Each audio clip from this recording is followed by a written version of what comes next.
Si Senador Coco Pimentel naman kabrigada umaasang magko-comply agad ang Kamara sa hiling ng Senate Impeachment Court. Mula sa Senado, Brigada Ann Cortez, ibrigada mo! Brigada Live Report! Maaaring humarap sa mga usaping legal ang proseso ng impeachment trial laban kay Vice President Sara Duterte at yan ay ayon kay Senate Minority Leader Coco Pimentel. Hindi nga raw ito matatakasan ayon sa senador, lalo na't kung mapag-isipan ng Kamara na hindi sumagot sa kanilang hiling o di kaya naman ay late ang maging pagsusumite ng mga ito. Maliban pa roon, maaari rin daw magdala pa ng panibagong usaping legal ang kawalan ng kakayahan ng Kamara na maipadala ang ikalabuan nilang hiling.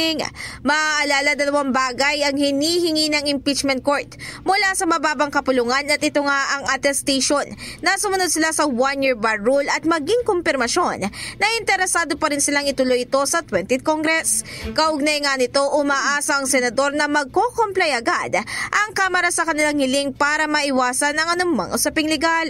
Sa kabilang banda, nanawagan na rin si Senate Impeachment Court spokesperson Attorney Reggie Tongol sa magkabilang panig na bilisan ng pagtalima sa utos ng impeachment court kaysa nga naigugol ito sa pag-atake sa korte.